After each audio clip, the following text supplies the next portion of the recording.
Now, this is a very, very interesting story that people were telling me to look up. So Charlemagne the God had did a podcast. He has this podcast called Brilliant Idiots with Andrew Schultz.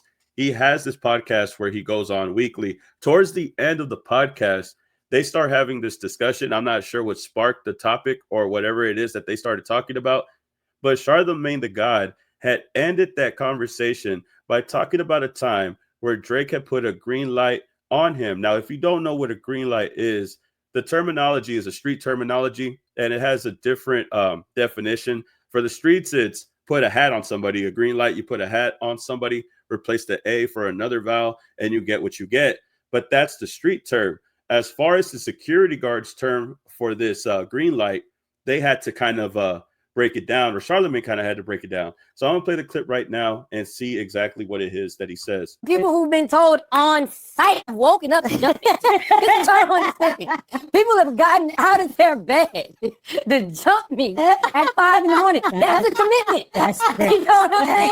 So I don't know what people be on. There might be some people who've been told on site when you see them. I'm not even joking when I say this. I've had conversations, God is my witness, years ago.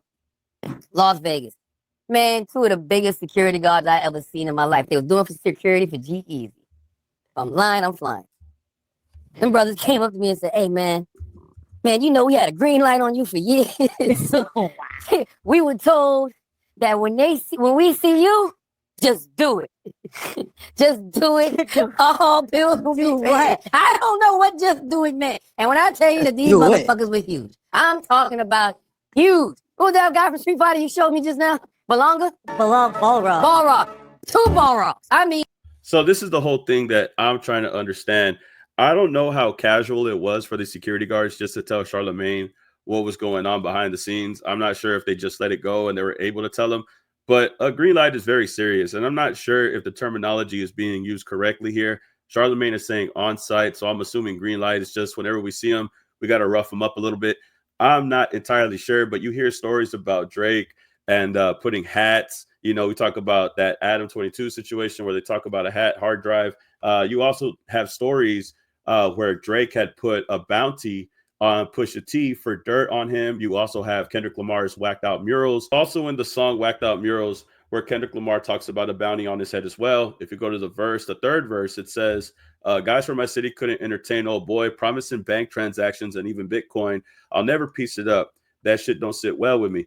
Before I take a truce, I'll take them to hell with me. So this has always been something that we talked about on the channel, about how Drake has always tried to put bounties on people for whether it be dirt or try to get them touched.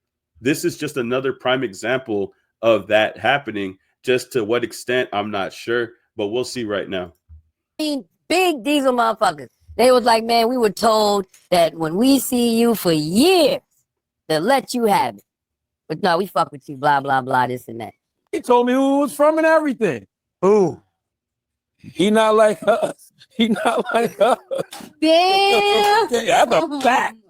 Okay, I ain't making none of that shit up. All right? That is a fact. And the only reason I don't say his name is I don't want him to sue me. Okay? He's currently suing somebody else. When did they tell you this? They not like us. They not like us. Yeah, so he really thinks that it was Drake that tried to set him up like that. And I'm assuming that the security guards had told him that it was Drake. And that's why he's able to tell us now that story the way that he did without trying to get sued. So obviously he's talking about Drake when he says those things. And it just made me think, like I said, bro, like all of these stories about Bitcoin, all of these stories about bounties on people for information throughout the years, by the way, like these stories have been coming out for a really long time. This story that Charlemagne is talking about happened years ago. From my understanding, it was probably before 2015 or 2014 even, but we'll keep it playing right now. In Las Vegas at the iHeart Music Festival, they were with G-Eazy. I'm saying what year, because you met. This was 2000. Deserved it. You was mean. I don't remember what year this was. Yeah, but was this before the back-to-back? You gave him props? I don't remember. When was back-to-back? 2016? Yeah. It might have been before back then. You should. I don't remember what year it was. Green light? Yes. He was going mad hard.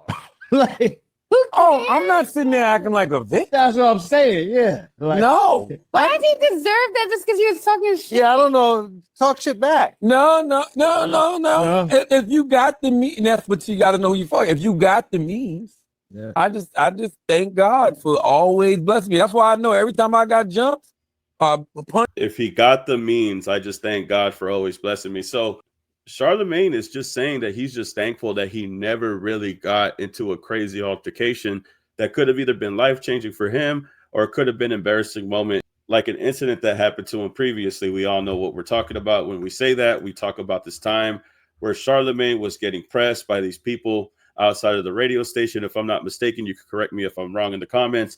But this is a time where Charlemagne had gotten jumped. He had gotten jumped before. This isn't his first rodeo, but we don't know if this was because of Drake. But we do know moving forward now, because of the security guards that he had talked about in this story, that Drake did try to do something to him, did try to provoke him, and was willing to pay people to do that to him in case they ever came his path. The only thing is that those security guards, nice enough to tell him, hey, man, we really just rock with you. We didn't really want that to happen. Now, I don't know, these security guards are just saying that or not, but it looks like the history revolving around Drake makes it more believable because of the things that people have said in the past, as far as 2024 and as far as 2018.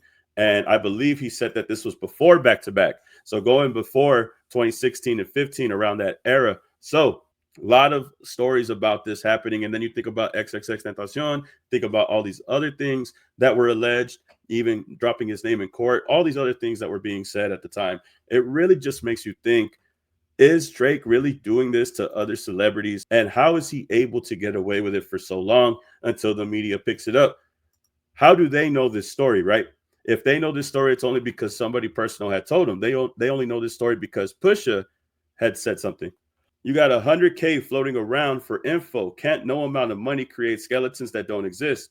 This is coming from Pusha T. We only know this because of Pusha T. Somebody who's in the know. Pusha T was obviously going back and forth with Drake, so he would know if there's money going around, similar to Kendrick and similar to Charlemagne. It only makes you think about the XXXTentacion situation more. Now, let's just be fair and let's just be honest here.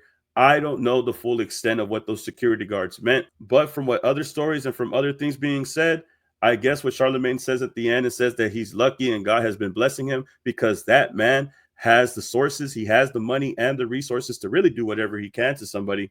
I guess all you can do is just be thankful that nothing has happened up until this point. This was about a decade ago from happening, and Charlemagne is still on the radio and still living free. So I think that Drake really does hold grudges and tries to act like a nice guy in the public.